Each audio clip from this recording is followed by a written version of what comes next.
We have been to some pretty cool places in the last couple of years, and today I want to share with you our top 10 favorite travel destinations that we have come across in all our travels. Each of these places are in different countries, different price ranges, and just maybe when the world gets back to traveling, you might want to check out some of these destinations for yourself. Whether it's a small or a big budget, that's all sorts of choices in this list. And because these destinations are recommendations from your friends at the Travel Intern, there will be itineraries and guides in the description below, so if you want more information about these countries, feel free to go check them out. I should also mention that this list is not ranked in any particular order because they're all different in their own ways. So before we start, make sure you are subscribed if you want to see more travel guides and stupid vlogs. If you're already subscribed, I'm proud of you, man. Okay, starting off, number 1, Switzerland. Everywhere you turn looks straight out of some Disney movie, okay? It's a real juxtaposition from the cities where many of us are from. So your days in Switzerland will look something like this. You wake up first thing in the morning and you smell that fresh, clean Switzerland air. Yeah. You hop on a train and that itself is an attraction on its own. You get off and oh, look, it's a mountain. You go up the mountain, you come down the mountain, and you go on another train. And oh, look, it's another mountain. We did 10 days in Switzerland, going across 9 different cities for a total of under 2.3 thousand Singapore dollars. I must warn you that Switzerland can be pretty expensive, but trust me that every dollar is gonna be worth it. You do not get views like this anywhere else. Number 2 is gonna take us to Africa, the northern tip of it, Morocco. Arabic and African culture coming together to make this amazing, unique, diverse culture that really shows in its architecture and maze-like streets. The mother of all Moroccan experiences would be a trip out into the Sahara Desert, get off the grid into the biggest desert in the world with your own camel, and you can even spend a night there and tell everyone what it was like spending your night in a 1-million-star hotel.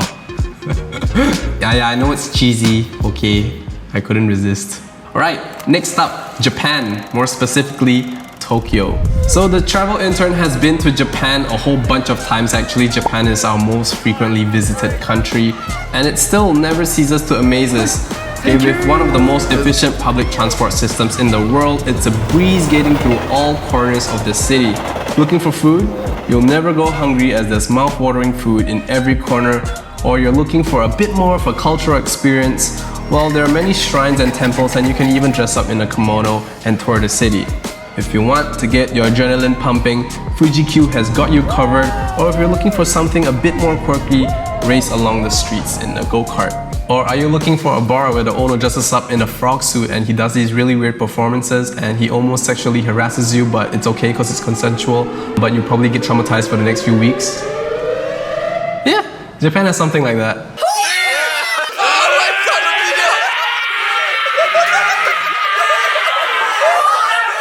So honestly, Kagaya-ba was such a great experience, and I'll travel all the way back to Japan just to meet Dick one more time.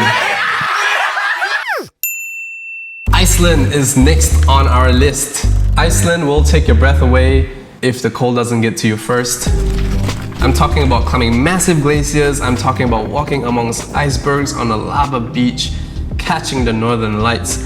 Iceland is just bucket list item after bucket list item after bucket list item. And it's great if you want to travel to these not so touristy destinations, okay? Iceland is probably the most otherworldly as it can get. Okay, great place to take Tinder photos. Okay, I mean, come on. Bang. Tinder photo that will last you till marriage. Number 5, we are going to Myanmar.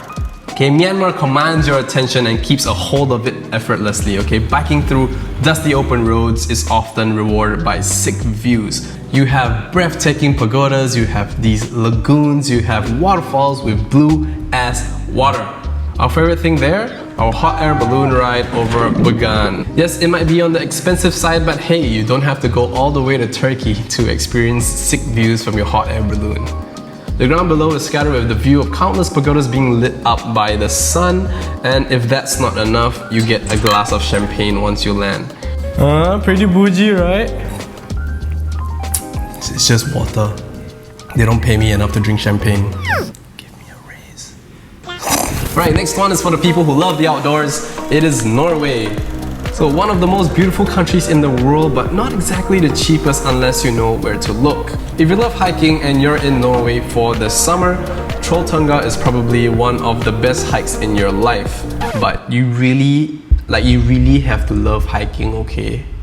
Because the hike is like 10 to 12 hours long.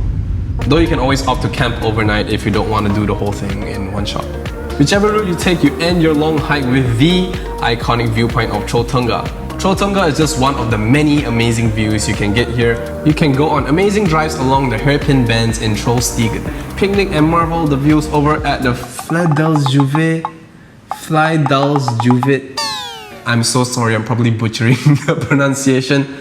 Flydalsjuvet viewpoint. It's probably not it, I'm so sorry. Or you can even kayak to see the Seven Sisters waterfall. Tell me where in the world you get lakes like this. Okay, Canada. And if you're in Norway during the winter, make sure you don't miss out on dog sledding, okay?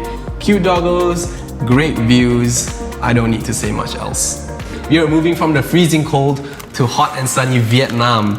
We have the beautiful Ha Long Bay, we have the busy streets of Hanoi, but today we are going to be focusing on probably my favorite place in Vietnam, Hoi An. Hoi An is this beautiful and quaint little village. There's this very chill vibe to the place and it's perfect if you want a laid-back trip to just relax, grab a coffee or a beer and sit along Hoi An's beautiful streets and just people watch. One of my favorite things was the basket boat tour. We got onto a round basket boat and pedaled through the coconut forest, and I'm not lying when I said we stumbled onto a whole party. Yeah, right? And yeah, my guide decided that was a great idea to just spin me around in the basket boat. Yeah, so loud music, people dancing, me puking. Sounds like hitting up the club on a Friday night without the alcohol and going home at 2 p.m. because I was vomiting. Are we going back yet? I hope so. Are we going back to land? Next on our list is Portugal. Cities Porto and Lisbon have amazing architecture, colorful streets, the buildings are all just absolutely beautiful. And when you're done sightseeing, go grab the best egg tarts in the world. You can also head to the Algarve region where you can go on a boat tour to explore the rugged coastlines of Portugal before taking a kayak to the hidden Nago Cave. And make sure you grab another photo there for your Tinder profile. Doing a lot of marketing for Tinder today. Tinder, if you're seeing this, please sponsor me.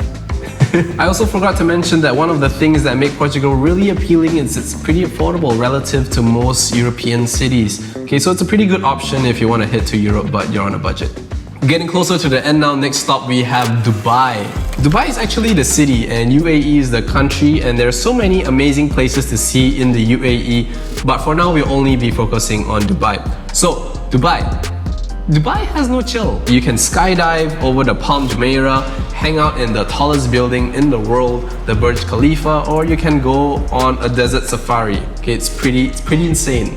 They take you out over the dunes, right? And you're in this 4x4 truck and it feels like it's gonna tip over, but no, it doesn't.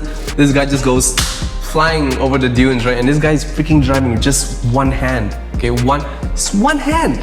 If you're like me and you're not all about that, there are other options as well. You can explore the colorful textile souks or hop on an Abra for a different view of the city. So if you're not opposed to spending your next vacation in the city, check out Dubai. Number 10, last one on our list, Mongolia. Okay, it is the world's least densely populated country, so Mongolia's untouched landscapes and nomadic culture make it an adventure destination like no other. Hop on a jeep, zoom through the Mongolian plains, and if you're lucky, you might even run into some furry friends. They're really cute. Our destination is the Satan camp, and it's only passable by horse, so off the jeep you go onto a horse, and you best hope that you are friends with your horsey friend because that ride is 5 to 7 hours long. Okay, the Satan nomads are reindeer herders, and they are one of the few remaining indigenous groups of reindeer herders left. Today, only a few families remain to continue their century-old traditions. At the end of the day, with zero light pollution in the Mongolian countryside, we get to end our day off looking at the dazzling night sky. Tourism is still very new in Mongolia and it can be quite difficult to plan your own trip. You see, the highlight of our trip, which was visiting the nomadic herders, is only possible if you have local contacts since they're always on the move. And you might think we are either stupid or crazy to organize such a trip in the middle of Mongolia with a bunch of strangers. Stupid, right? But we did it. We do community trips to both northern and southern Mongolia, so do check out the links in the description if you want to go on a community trip with me. But these trips, of course, will only continue when the global health situation gets better. Yeah, so stay tuned for that. So yeah, that brings us to the end of our list. 10 destinations, 10 great destinations, each of them wonderful in their own way. Which one is for you? You get to decide the next time you plan your own vacation. Just a reminder that if you want to do a little bit more research, there are guides and itineraries in the description down below. If you're looking for countries that are not in this list, you can head over to our website when you're itching to plan your next vacation. So this is our 10 favorite travel destinations. If you have a different list or you have a place that you want to recommend, make sure to write it down in the comments. We would love to hear from you. And yeah, that was a lot of talking. Right, thank you so much for watching through to the end of the video. Tinder, I know you see me, I see you, let's make it happen, right? So till then, stay safe, take care, and I will see you soon. Peace. Bye. I don't know how to do a good outro, what the hell?